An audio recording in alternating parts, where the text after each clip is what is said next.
আমি সুন্দরী নই, সাদামাটা সাধারণ এতটাই যে কারো গল্পের নায়িকা হওয়া যায় না। আমি ভালো নই, বরং হাসলে আমাকে খারাপই লাগে। আমি সুবক্তা নই, মেপে কথা পরিমিত আলাপ আমার দ্বারা হয় না। উল্টে প্রাণ খুলে কথা বলতেই ভালোবাসি। সবার সাথে হাসি মুখে কথা বলতেই শান্তি লাগে আমার। বিদ্যে বুদ্ধি বা বুদ্ধিমতী কোনোটাই আমার বিশেষণ নয়। অতি সাধারণ নগণ্য একটা মেয়ে, এতটাই যে কারো কবিতায় কল্পিত নারী হওয়া যায় না। আমি ভীষণ একগুঁয়ে, ভীষণ জেদি নাছোড়বান্দা ধরনের। বারণ শুনি, কিন্তু অকারণে বারণ মানি না। অন্যায়ের সাথে আপোষ করতে পারি না কোনো দিন। কথায় কথায় চোখে জল আসে ঠিকই, কিন্তু সেটা অস্ত্র নয়, বরং আড়াল করি।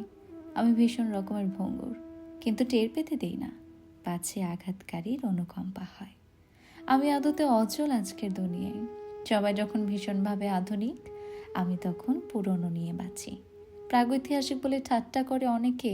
আমি জানি আড়ালে আমাকে নিয়ে ঠাট্টা হয়, তবু বদলাতে ইচ্ছে করে না। আধুনিকতার বিরোধী আমি নই, বরং বিশ্বাস করি আধুনিকতা পোশাকে নয়, আধুনিকতা থাকে মনে।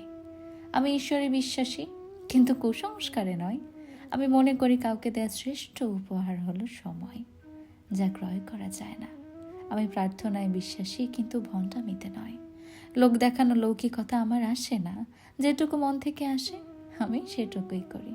আমি বদমেজাজি, কঠোর, এটা জেনেও পাল্টাতে পারি না নিজেকে। নিজের অসহায়তা যতটা না পীড়া দেয়, তার চেয়ে বেশি পীড়িত হই প্রিয়জনের অসহায় অবস্থায়। আমি এরকমই।